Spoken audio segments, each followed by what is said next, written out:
Dentelle d'ombre, quand la lumière a caressé ma faute. Je m'appelle Salomé, 29 ans, régisseuse et scénographe pour un petit théâtre coincé entre une librairie de vieux poèmes et un bar où l'on boit des verres comme on avale des promesses. J'habille la scène, je dresse des villes en carton, j'installe des nuits entières avec 3 projecteurs et un peu de gélatine. J'ai appris que la lumière n'éclaire pas seulement, elle touche.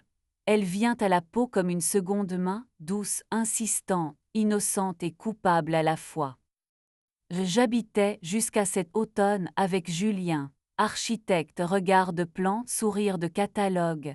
Nous nous aimions à l'économie, des gestes précis, les courses partagées, le lit comme une île calme où s'échouaient nos semaines trop droites. J'aimais ses épaules, fermes et patientes, j'aimais sa manie d'aligner les livres par auteur. J'ai commencé à ne plus aimer ses silences trop choisis, ses retours tardifs, ses poches où des reçus d'hôtel pliaient mal. Le soir où tout a glissé, j'étais au théâtre pour préparer La Nuit renversée, un spectacle où les comédiens changent de rôle à vue, où l'on défait devant le public les ficelles des illusions. Mon téléphone a bourdonné sans élégance un message de Clara, pas la mienne, pas une amie. Hâte de voir ta maquette demain, suivie d'un cœur discret. Je savais qu'elle était cliente, collaboratrice, devenue peu à peu ce prénom que Julien prononçait trop doucement, comme s'il l'emballait dans du velours. J'ai respiré. J'ai rangé le téléphone dans la poche de ma veste tachée de peinture. Je n'ai rien répondu. J'avais un plateau à monter, des draps à froisser pour imiter la mer, un ciel à fabriquer avec du tulle. Surtout, j'avais un invité. Il s'appelait Gabriel. Concepteur lumière, pigiste fidèle au soir, la quarantaine qui lui allait bien, la barbe rase qui n'excusait pas tous mes donnait à ces mots ce grain un peu grave que j'entends encore. On l'avait appelé pour nous sauver d'un projecteur capricieux. Il a débarqué à 19 heures avec une boîte à outils, une odeur de métal propre et de café, et cette façon de regarder les visages en commençant par les mains. Vous êtes Salomé, on m'a dit que c'était vous la peau de la scène. J'ai ri. La peau se remplace, la vôtre aussi non. Il a souri sans montrer les dents. Les peaux se touchent si l'on est attentif. Il a levé le regard vers la passerelle, a pris l'échelle, a réglé la poursuite comme on ajusterait un col. Je le guidais du bas un mot, un geste, la main levée à hauteur de joue pour indiquer un angle. Par moments il descendait, s'approchait, posait sur ma nuque le clic d'une pince, un contact bref, précis, qui n'avait rien d'encombrant. Je n'avais pas envie de parler de Julien.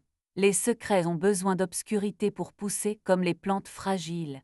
Mais quand la salle s'est vidée et que le plateau a respiré, Gabriel s'est assis au bord de la scène. Il a allongé les jambes, ses chaussures ont cogné doucement le vide.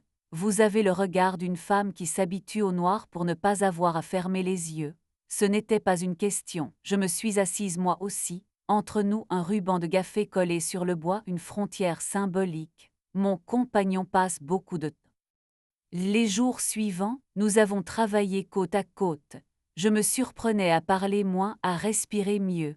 La scène apprenait nos corps, la proximité réglée, les glissements pour passer derrière l'autre, le frôlement involontaire d'un avant-bras, l'ombre d'un souffle à hauteur d'oreille quand il se penchait pour me montrer une nuance de bleu. Il ne cherchait pas, il ne fuyait pas. Il avait cette patience rare de ceux qui savent que l'attente est un acte, pas un vide. Un vendredi, j'ai demandé libre. J'avais décidé de vérifier par moi-même. L'adresse sur le reçu, la suite 304. Je suis arrivé trop tôt, l'après-midi avait encore son manteau. J'ai attendu dans le rôle lisse de l'hôtel Neptune, un livre ouvert, mes yeux ailleurs. À 19h04, l'ascenseur a recraché Julien et Clara. Elle portait un manteau crème, une broche en feuilles sur le revers, l'exacte élégance qu'on s'offre à soi-même quand on se croit protégé par la discrétion. Julien tenait sa serviette comme un lissé. Je n'ai pas appelé Gabriel ce soir-là, je n'ai appelé personne. Le lendemain, je suis arrivée au théâtre avec une précision chirurgicale. J'ai suivi le plan, j'ai choisi les tissus, j'ai corrigé une ombre qui traînait sur le décor comme une rumeur. À la pause, Gabriel m'a tendu un gobelet brûlant. Mène des miels, on dirait que votre gorge a négocié un cessez-le-feu avec votre cœur. J'ai ri faible. Mes doigts ont rencontré les siens une seconde de trop en prenant le gobelet. Une seconde de trop, c'est parfois toute une histoire qui bascule. La veille de la première, j'ai invité Julien au spectacle. Viens me voir travailler, ça me fera du bien. Sa réponse est arrivée vite, un bravo qui ressemblait à un pansement. Il a dit qu'il viendrait. Il a ajouté qu'il avait beaucoup à m'expliquer. Le mot a fréquenté ma bouche toute la journée sans s'y installer. Le soir de la première, j'ai mis une robe noire simple sous mon sweat de technique, un peu de parfum à la place du cou que le micro n'atteigne jamais, et j'ai coincé mes cheveux sous une barrette. Je voulais être prête à tout, surtout à moi. Dans l'ombre, Gabriel a posé une main brève sur mon épaule. Respirez, vous savez faire naître la nuit, vous saurez y marcher. J'ai hoché la tête. Au troisième rang, je l'ai vu Julien seul, pas de manteau crème. J'ai senti une déception bizarre, presque une gratitude. Le public s'est installé avec. La pièce parlait de mensonges volontaires et de vérités accidentelles. Dans le deuxième tableau, un comédien lisait en fond de scène des fragments de messages qu'on avait collectés auprès du public les jours de répétition anonyme, légers, parfois cruels. J'avais glissé entre deux phrases, quelques mots à moi, pas d'épreuves, pas d'écouts. Tu rentres tard, je t'ai laissé du thé et 9 arrêts, pas de réseau, je suis avec elle mais on se voit vite, sans pronom, sans nom. Je ne voulais humilier personne. Je voulais juste que ça existe. Au noir qui a suivi, Gabriel s'est approché dans le couloir latéral. On entendait le souffle de la salle, aggloméré, presque vivant. Il a chuchoté, vous tremblez. J'ai répondu sans réfléchir, je ne sais pas si c'est la scène ou la vie. Alors il a monté sa main jusqu'au croisement de mes clavicules, juste là où le silence a une pulsation. Il n'a pas pressé. Il a simplement posé sa chaleur, une seconde, deux, le temps que mon souffle se remette au diapason. Je n'ai pas reculé, j'ai fermé les yeux, et dans ce bref noir complet. Nous avons reculé ensemble quand la lumière a repris. Pas de promesses, pas d'excuses, une évidence partagée, le spectacle a continué. J'ai fait mon travail, j'ai attaché, décroché, lancé la fumée au bon moment, ajusté les ombres, à l'ovation j'ai regardé Julien. Il applaudissait comme on félicite un pot de départ. Son visage avait pris ce sérieux qu'il met sur les chantiers, la gravité polie de celui qui se tient droit dans un bâtiment qui penche. À la sortie, il m'a attendu. On peut parler, a-t-il demandé, la voix rase. Nous sommes allés sur le trottoir. Il faisait froid, la ville avait un souffle de glaçons.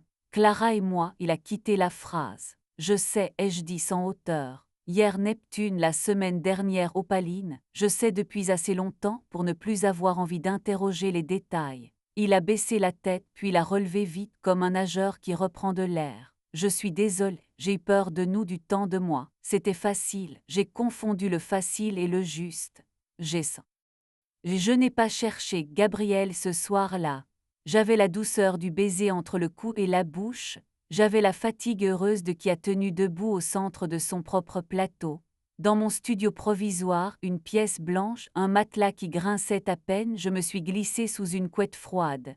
J'ai pensé à la façon dont ses lèvres avaient trouvé les miennes, sans rage, sans urgence, avec cette prudence qui ressemble aux caresses anciennes.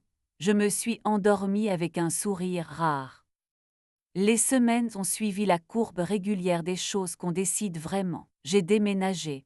Julien m'a donné la main pour la machine à laver, sans ruse, sans trop d'émotion. On s'est souhaité le bien. Clara a disparu du paysage de ma vie autant que sa broche dorée. Au théâtre, Gabriel arrivait plus tôt et repartait plus tard. Il apportait des madeleines et un thermo. Il me photographiait parfois du coin de l'œil, non pas pour me garder mais pour me voir mieux. Nos rencontres ont appris une pudeur neuve sur le plateau désert, au milieu des cieux. L'érotisme entre nous s'est mis à parler bas. Il a un langage précis, la paume au milieu du dos pour guider sans posséder, la joue déposée dans le creux d'une épaule au moment où l'on se dit sans bruit et reste encore, la bouche qui s'attarde à la frontière de la mâchoire, là où la peau est une promesse simple. Nous nous sommes embrassés contre un rideau dans l'odeur de poussière et de tissu pendant qu'en bas un pianiste répétait. Nous avons ri en reculant comme des adolescents élégants, je n'avais pas honte. J'avais faim enfin.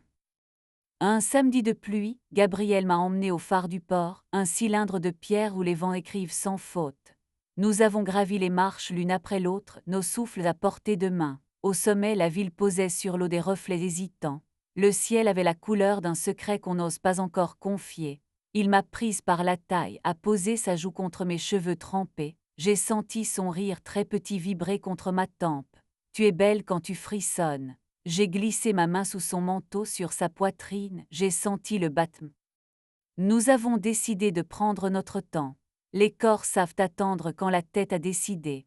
J'ai appris à rentrer chez moi seule, à m'endormir avec l'odeur de sa veste sur mon écharpe, à inventer pour nous deux un vocabulaire qui ne devait rien à la triche.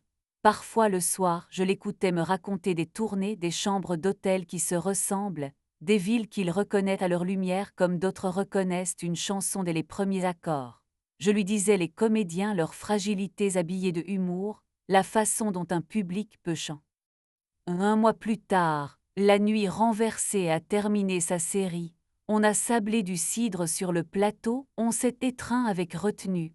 Julien m'a envoyé un message tardif, juste une photo de notre ancien salon vide et la phrase « Tu as laissé une plante ?» Je lui ai répondu « Garde-la, qu'elle apprenne la lumière avec toi. » Ce n'était pas une métaphore, c'était un souhait. La dernière image que je veux garder, c'est celle de dimanche dernier. Marché des brocanteurs, lampes anciennes, miroirs piqués qui renvoient des visages en morceaux. Gabriel essayait un abat-jour qui faisait une auréole à ses cheveux en bataille. Je me suis approchée de lui par derrière, j'ai glissé mes mains dans les poches de son manteau, j'ai calé mon menton au creux de son dos. Il s'est tourné, m'a serré un peu trop fort, assez pour que j'oublie le monde autour. Nous avons ri bêtement comme si l'enfance nous avait rattrapés au détour d'un stand. On ne choisit pas toujours qui nous trahit, ni quand. On choisit en revanche ce qu'on fait de sa propre peau quand la lumière change. La mienne a décidé de décrocher des rideaux pour apprendre la clarté sans machiniste. Et si je raconte aujourd'hui, c'est parce que je sais que l'érotisme peut être un lieu propre, un linge frais où l'on pose le corps pour le reconnaître. Gabriel le sait, je l'apprends. Et chaque soir, quand je tire les rideaux de mon studio et que je laisse la ville entrer, je me dis que l'ombre n'est pas un refuge, c'est une dentelle. Il suffit d'y